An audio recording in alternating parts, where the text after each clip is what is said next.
નમસ્કાર બાળકો, કેમ છો? તમે બધા એકદમ મજામાં હશો અને તમારા બધાનું ભણવાનું બરાબર ચાલતું હશે.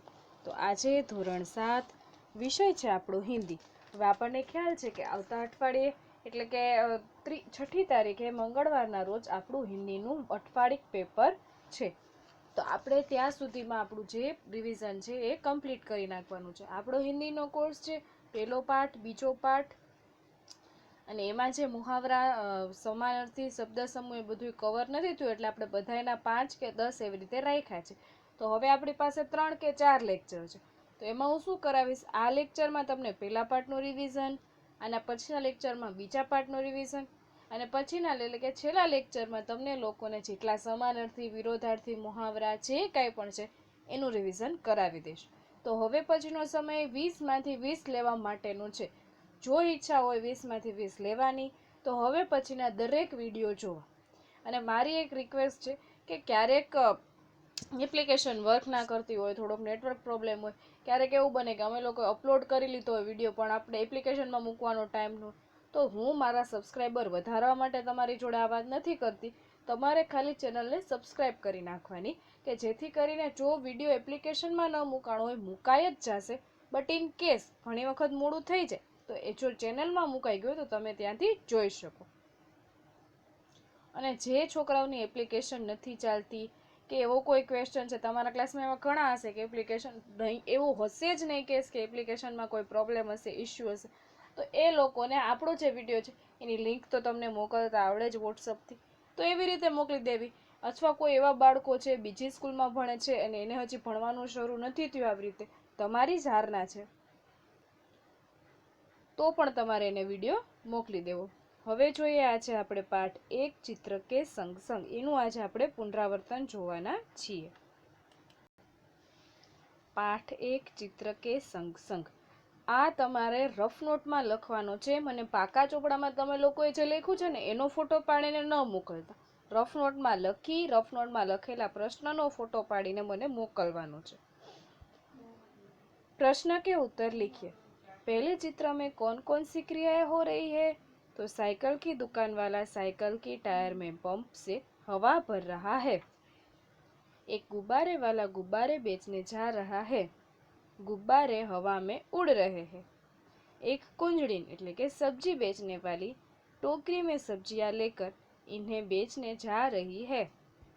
एक कुत्ता रास्ते में लेटा हुआ है. दुकान के डंडे पर तोता बैठा है. सड़क पर एक व्यक्ति बाइक पर बैठकर जा रहा है. बाइक के पीछे एक रिक्शा जा रही है.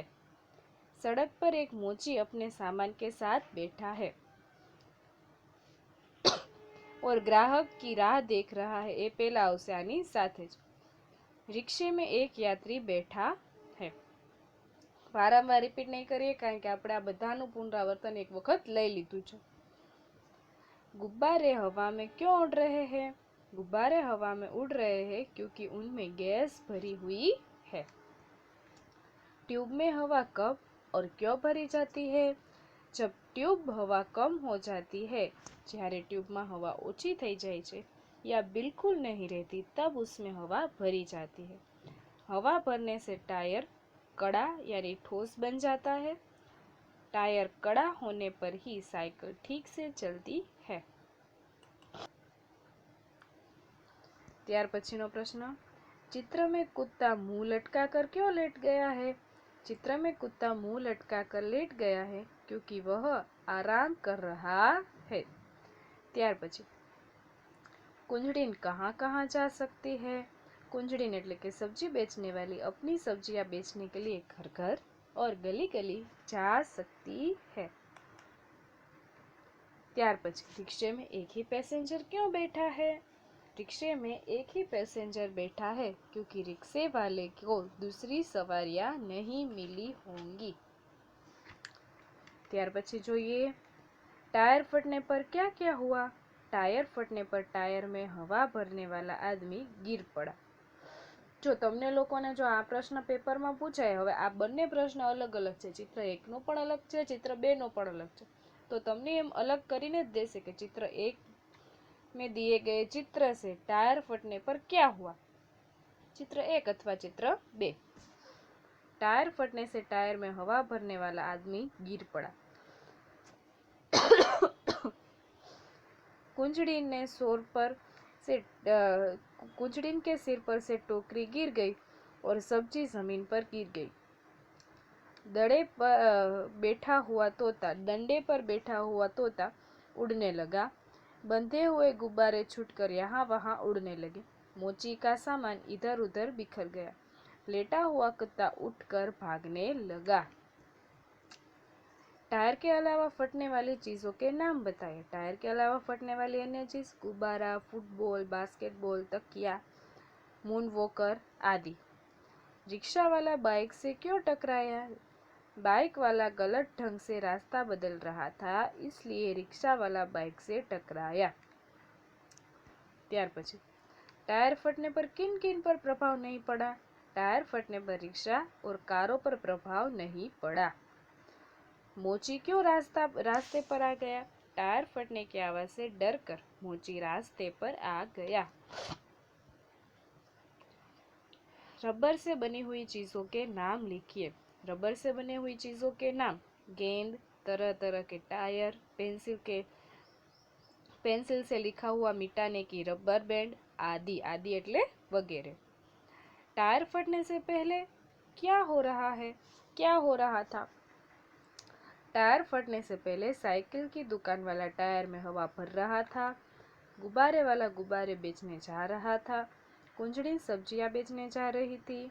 मोची सड़क पर बैठा हुआ था और शायद ग्राहक की राह देख रहा था। कुत्ता लेटा हुआ था और तोता डंडे पर बैठा हुआ था। टायर क्यों फटा? टायर पुराना था, इसलिए हवा अधिक भर जाने से फट गया। टायर फटने के बाद क्या हुआ? टायर फटने के बाद टायर में हवा भरने वाला आदमी गिर पड़ा। कुंजड़ीन के सिर पर से टोकरी रखी थी वो जमीन पर गिर गई। तो આપણે આ કરી લીધો છે આગળ, એટલે વારંવાર રિપીટ કરવાની કઈ રિક્વાયરમેન્ટ છે નહીં।